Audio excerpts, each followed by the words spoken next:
ಅದು 1999ನೇ ಇಸವಿ. ಇನ್ನು ಯಾವುದೇ ಆಧುನಿಕ ಸೌಕರ್ಯಗಳನ್ನು ಕಾಣದ ಹಳ್ಳಿ ಅದೇ ಆಡುವಳ್ಳಿ.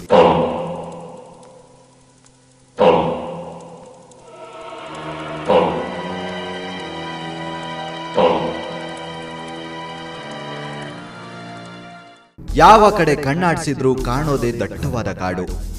ಆ ಕಾಡಿನ ನಡುವೆ ಇತ್ತು ಅದೊಂದು ದೇವಸ್ಥಾನ. ಗರ್ಭಗುಡಿಯಲ್ಲಿನ ದೇವರಿಗೆ ರಕ್ತ ನೈವೇದ್ಯ ಮಾಡಿದ ಸ್ಥಳ, ಅಂದ್ರೆ ಕೊಲೆಯಾದ ಸ್ಥಳ. ಊರು ಅಂದಮೇಲೆ ನಾ ಮುಂದು ತಾ ಮುಂದು ಅನ್ನೋರು ಇದ್ದೇ ಇರ್ತಾರೆ. ಅದಕ್ಕಾಗಿ ಒಬ್ಬರ ಇನ್ನೊಬ್ಬರ ನಡುವೆ ಜಗಳಗಳು, ಮನಸ್ತಾಪಗಳು ಇದ್ದೇ ಇರ್ತವೆ. ತಾನು ಹೇಳಿದೆ ನಡಿಬೇಕು ಅನ್ನೋನು ಒಬ್ಬನಾದ್ರೆ, ನಾನು ಹೇಳಿದೆ ಫೈನಲ್ ಅನ್ನೋನು ಇನ್ನೊಬ್ಬ. ಇಲ್ಲೂ ಕೂಡ ಅದೇ ರೀತಿ ಶುರುವಾಯಿತು ಒಳಜಗಳ. ಆದ್ರೆ ಇಂಥವರ ಮಧ್ಯೆಯೇ ತನ್ನ ಊರ ಉದ್ಧಾರಕ್ಕಾಗಿ ಅದರೊಟ್ಟಿಗೆ ತಾನೂ ರಾಜಕೀಯವಾಗಿ ಬೆಳಿಬೇಕು ಅಂತ ಅಪಾರ ಕನಸುಗಳನ್ನು ಕಟ್ಟಿಕೊಂಡಿದ್ದ. ಆದ್ರೆ ಅದೇ ಕನಸುಗಳು ಕತ್ತಲ ಕೋಣೆಯಲ್ಲಿ ಇರುವಂತೆ ಮಾಡ್ತು. ಅವನೇ ಇವತ್ತಿನ ನಮ್ಮ ಸಂಚಿಕೆಯ ಕಣ್ಣೀರ ನಾಯಕ.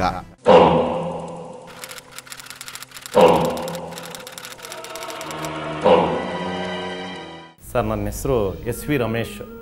ಚಿಕ್ಕಮಗಳೂರು ಜಿಲ್ಲೆ NR-ಪುರ ತಾಲೂಕು ನಮ್ಮದು. ನಮ್ಮದು ತುಂಬ ದೊಡ್ಡ ಫ್ಯಾಮಿಲಿ. ನಮ್ಮದು ಹಳ್ಳಿ, ಒಂದು NR-ಪುರ ತಾಲೂಕಿನ ಒಂದು ಕುಗ್ರಾಮ, ಆಡುವಳ್ಳಿ ಅನ್ನೋ ಒಂದು ಚಿಕ್ಕ ಗ್ರಾಮ. ಹೊರ ಜಗತ್ತಿಗೆ ಆಡುವಳ್ಳಿ ಎಂಬ ಒಂದು ಊರು ಇದೆ ಅನ್ನೋದು ಗೊತ್ತಿರಲಿಲ್ಲ. ಹಾಗಿತ್ತು ಆ ಗ್ರಾಮ. ಆದರೆ ರಮೇಶನಿಂದ ಊರು ಎಲ್ಲರಿಗೂ ತಿಳಿಯುವಂತೆ ಆಯಿತು. ಆ ಗ್ರಾಮದಲ್ಲಿ ಆ ಕಾಲದಲ್ಲಿ 99ನಲ್ಲಿ ನಾನು 89ನಲ್ಲಿ ಸೆಕೆಂಡ್ PUC ಮುಗಿಸಿದ್ದು. ಅಂದರೆ ನಾನು ಒಬ್ಬನೇ ಪ್ರಥಮ ಬಾರಿಗೆ 89ನಲ್ಲಿ ಸೆಕೆಂಡ್ PUC ಓದಿದವನು ಆ ಗ್ರಾಮದಲ್ಲಿ ಅಂದರೆ ನಾನು ಒಬ್ಬನೇ ಸರ್. ನಮ್ಮ ಅಜ್ಜನ ಕಾಲದಿಂದ, ತಂದೆ ಕಾಲದಿಂದ ಬಂದಿರೋದು, ಜಮೀನು ಮಾಡ್ಕೊಂಡೇ ಬಂದಿರೋದು. ನಾನು ಅದನ್ನೇ ಮಾಡಿಬಿಡೋಣ ಅಂಥೇಳಿ ನಾನು ಶುರು ಮಾಡಿದೆ ಜಮೀನು ಕೆಲಸಕ್ಕೆ. ಆನಂತರ ಮನೆಯಲ್ಲಿದ್ದಾಗ ಅದು ಇದು ಶುರುವಾಯಿತು. ಸ್ವಲ್ಪ ರಾಜಕೀಯ ಟಚ್ ಬೆಳೀತು. ಕೊಪ್ಪದವ್ರು HG ಗೋವಿಂದಗೌಡರು ನಮ್ಮ ಎಜುಕೇಷನ್ ಮಿನಿಸ್ಟರ್ ಆಗಿದ್ದರು. ಅವರನ್ನು ಊರಿಗೆ ಕರೆಸ್ಬಿಟ್ಟು ಪ್ರೈಮರಿ ಶಾಲೆ ಇತ್ತು, 3 ಕಿಲೋಮೀಟ್ರ್ ನಡ್ಕೊಂಡು ಹೋಗಿ 3 ಕಿಲೋಮೀಟ್ರ್ ನಡ್ಕೊಂಡು ಬರಬೇಕಾಗಿತ್ತು ಮಿಡ್ಲ್ ಸ್ಕೂಲಿಗೆ ಹೋಗ್ಬೇಕಾದ್ರೆ. ನಾವು ಅದೇ ರೀತಿ ನಡ್ಕೊಂಡು ಹೋಗಿ ನಡ್ಕೊಂಬರ್ತಿದ್ವಿ. ಹಳ್ಳ, ಮಳೆಗಾಲದಲ್ಲಂತೂ ಗದ್ದೆ ಅಂಚುಗಳಲ್ಲೆಲ್ಲ ನಡಿಬೇಕಾದ್ರೆ ಕೆಸರು, ಅದರಲ್ಲೇ ಹೋಗಿ ಅದರಲ್ಲೇ ಬರ್ತಾಯಿದ್ವಿ. ಆಮೇಲೆ ಗೋವಿಂದಗೌಡರು ಬಂದಾಗ ಅವ್ರನ್ನ ಕೇಳ್ಕೊಂಡು ಪ್ರೈಮರಿ ಶಾಲೆ ಇದ್ದಿದ್ದನ್ನ ಮಿಡ್ಲ್ ಸ್ಕೂಲ್ ಮಾಡಿಸ್ಕೊಂಡ್ವಿ ನಮ್ಮೂರಿಗೆ. ಇಲ್ಲಿಯ ಮಕ್ಕಳಿಗೆ ಓದಲು ಒಂದು ಶಾಲೆ ಕೂಡ ಇರಲಿಲ್ಲ. ಮಕ್ಕಳು ಓದಬೇಕು ಅಂದರೆ 16 ಕಿಲೋಮೀಟರ್ಗಳು ನಡೆದುಕೊಂಡೇ ಹೋಗಬೇಕಿತ್ತು. ಈ ಒಂದು ತೊಂದರೆಯಿಂದ ಅದೆಷ್ಟೋ ಮಕ್ಕಳು ಶಾಲೆಯನ್ನೇ ಬಿಟ್ಟಿದ್ರು. ಇದನ್ನ ಮನಗಂಡ ರಮೇಶ ಊರಿನ ಒಣ ರಾಜಕೀಯಕ್ಕೆ ಸೊಪ್ಪು ಹಾಕದೆ ಓಡಾಡಿ ಊರಿಗೊಂದು ಸರ್ಕಾರಿ ಶಾಲೆಯನ್ನು ಮಂಜೂರು ಮಾಡಿಸಿಕೊಂಡು ತಂದ. ಹಿಂದೆ ಪ್ರೈಮರಿ ಶಾಲೆನ ಸ್ಟಾರ್ಟ್ ಆಗ ಕಾರಣ ಇವರೇ. ಫಸ್ಟು ಇವರೆಲ್ಲ ಒಟ್ಟಾಗಿ, ಎಲ್ಲ ಹುಡುಗರು ಒಟ್ಟಾಗಿಬಿಟ್ಟು ಇವರಿಂದನೇ ಒಂದು ಸ್ಕೂಲ್ ಓಪನ್ ಆಗ ಕಾರಣ ನಮ್ಮ ಊರಲ್ಲಿ, ಪ್ರೈಮರಿ ಸ್ಕೂಲ್. ಆ ಶಾಲೆಯ ಅಧ್ಯಕ್ಷನು ಸಹ ಅವನೇ ಆದ.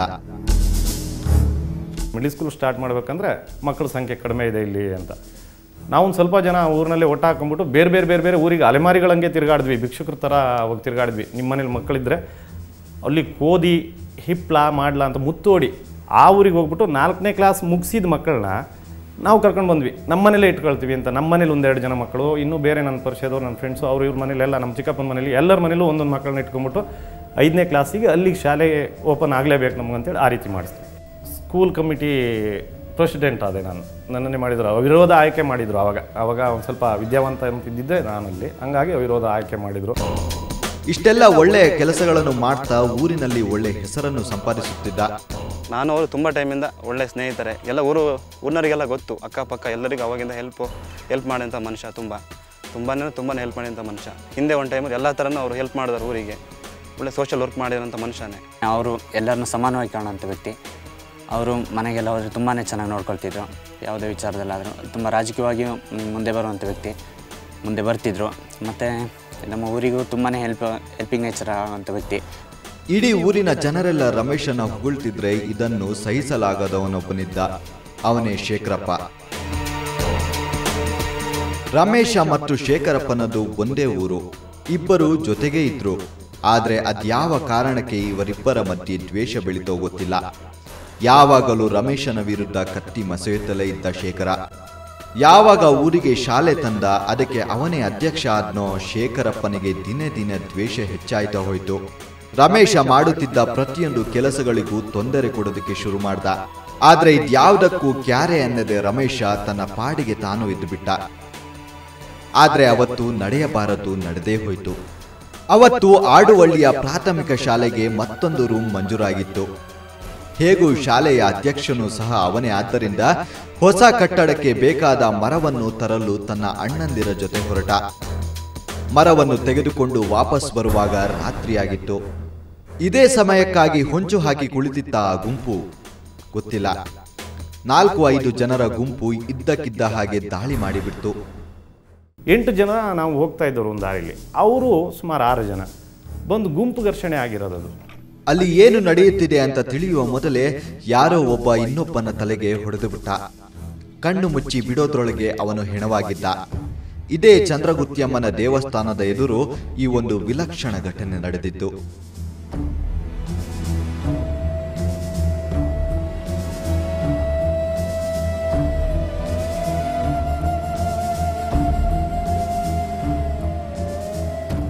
ಗರ್ಭಗುಡಿಯಲ್ಲಿ ಕೂತಿದ್ದ ಚಂದ್ರಗುತ್ಯಮ್ಮನಿಗೂ ಏನು ಮಾಡಲು ಆಗಲಿಲ್ಲ.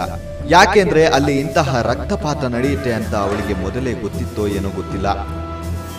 ಆತ ಮಾತ್ರ ರಕ್ತಕಾರಿ ಗುಡಿಯ ಮುಂದೆ ಸತ್ತು ಬಿದ್ದ.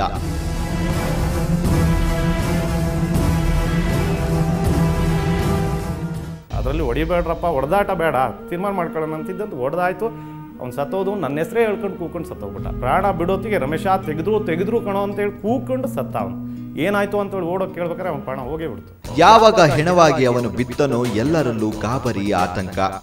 2 ಗುಂಪುಗಳು ಚೆಲ್ಲಾಪಿಲ್ಲಿಯಾಗಿ ಓಡಿ ಹೋದ್ರು. ಯಾವಾಗ ಅಲ್ಲಿ ಹೆಣ ಬಿತ್ತು ಅಂತ ಗೊತ್ತಾಯ್ತೋ ಪೊಲೀಸರು ಕೂಡ ಎಂಟ್ರಿ ಕೊಟ್ರು.